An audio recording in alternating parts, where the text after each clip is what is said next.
unlocking the mysteries of Jesus' miracles. For billions of people, the miracles of Jesus are everything. They're proof he's divine and a massive source of hope. But for literally everyone else, they're just legends. Crazy ancient tales of walking on water and healing sick people that defy all logic and science. It's super easy to write them off as myths, stories that just got more and more insane every time they were told. But what if there's more to it than that? What if, beyond just faith, there's a trail of historical clues? We're talking ancient records and insane details that have led even skeptical scholars to a shocking conclusion. Something completely out of the ordinary went down in first century Judea. In this video, we're not just taking the Bible at its word. We're going on an evidence hunt and investigating the ancient records that talk about the miracles of Jesus. We're asking the hard questions to see what we can actually prove about these world-changing events. Our investigation starts in the last place you'd ever expect, with modern scholars. You'd think historians would be all over the map on this, but there's a crazy consensus. A shocking number of today's scholars, including a ton who aren't even religious, agree on one insane point. The historical Jesus was known everywhere as a miracle worker and an exorcist. This isn't about faith. It's a conclusion based on pure historical methods. As scholar Craig Keener says, the evidence for Jesus doing miracles is found in a ton of ancient sources. In fact, these miracle reports are so deep in the earliest records that you'd have to throw out basically everything we know about Jesus to get rid of them. New Testament scholars Gerd Theissen and Annette Mertz say it super clearly. Healings and exorcisms were the absolute center of his activity, just as much as his preaching.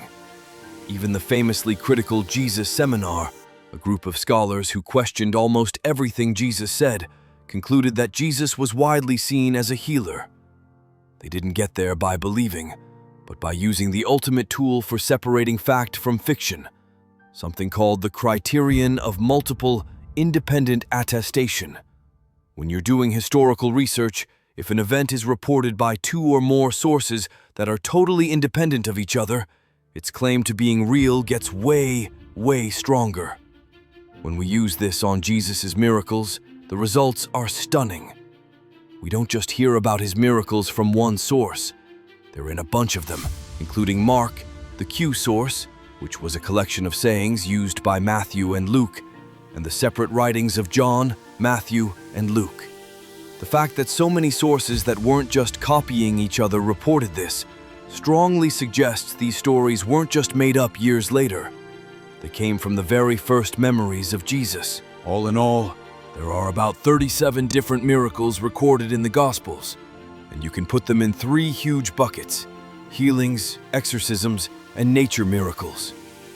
And all three types are found in multiple sources, which makes an insane case that these events were how everyone, friends and enemies, saw him.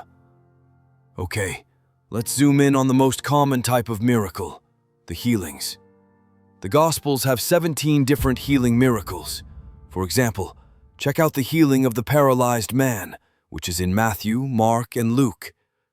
In this story, Jesus doesn't just heal the guy's body, he says his sins are forgiven, a claim so insane it freaked everyone out, and they accused him of blasphemy. By tying a healing everyone could see to an invisible act of forgiveness, Jesus was making a huge statement about his own power. The fact this controversial story is in so many different gospel traditions makes it historically solid. Another insane example is the healing of a centurion's servant, reported in both Matthew and Luke. You have a Roman officer, a complete outsider, begging Jesus to heal his servant from miles away.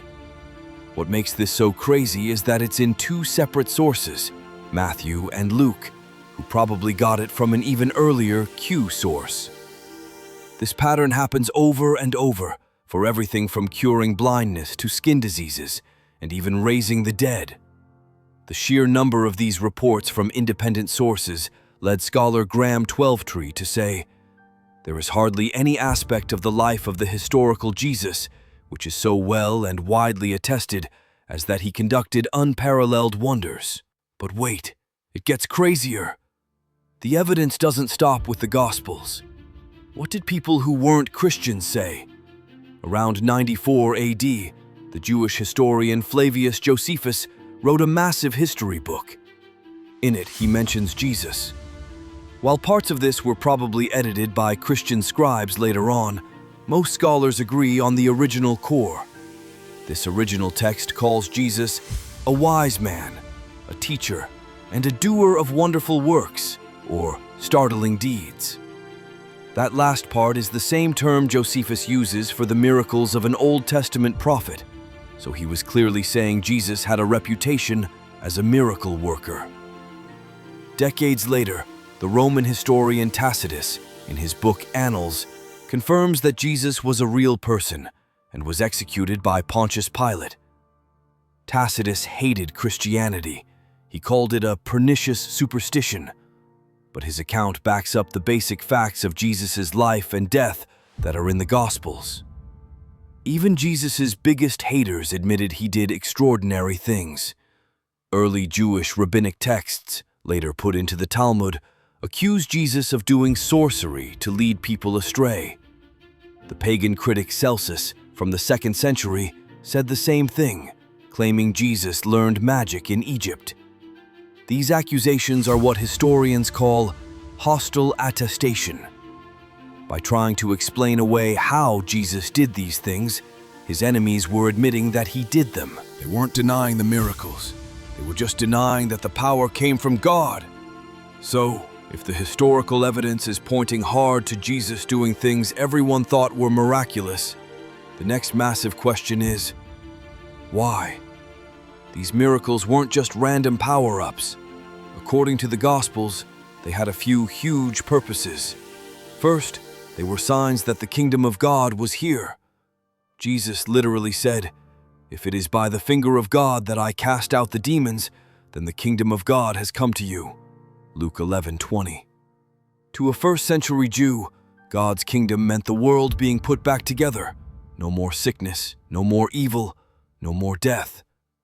The healings and exorcisms were a live demo that this was starting right there, with Jesus. Second, the miracles were there to prove Jesus' identity and authority. He told his haters, "Even though you do not believe me, believe the works, that you may know and understand that the Father is in me, and I in the Father." John 10:38. The miracles were like his credentials, showing he had power over nature, disease, and even death that pointed to a one-of-a-kind relationship with God. The Gospel of John even calls them signs, and each one reveals another insane layer of who Jesus is: the bread of life, the light of the world, and the resurrection and the life. And finally, the miracles were incredible acts of compassion. Jesus saw people suffering and was moved to do something about it. He healed the sick, fed thousands of hungry people, and comforted anyone who was grieving. The miracles show a God who isn't far away, but one who jumps right into our suffering with both love and insane power. This insane dive into the historical record is just scratching the surface. There's so much more to uncover about the life and impact of Jesus of Nazareth. If you want to keep digging into the evidence and uncovering the mind-blowing meaning behind these ancient stories, smash that subscribe button and hit the notification bell so you don't miss what's coming next. So, what's the final verdict? Well, you're not going to find a 4K video of a first-century miracle. Absolute scientific proof, in that sense, is probably never going to happen. But that's not how history works. What we found instead is a mountain of evidence all pointing to the same thing. We have multiple early and independent accounts in the Gospels. We have backup from non-Christian historians like Josephus and Tacitus.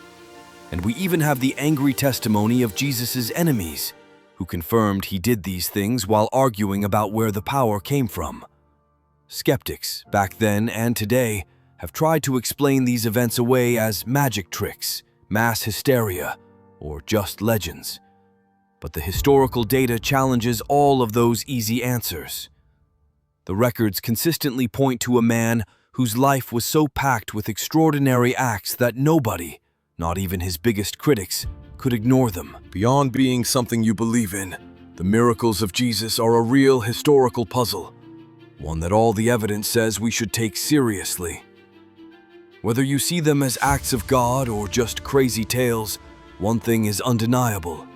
Something extraordinary happened in Judea 2,000 years ago that changed the world forever.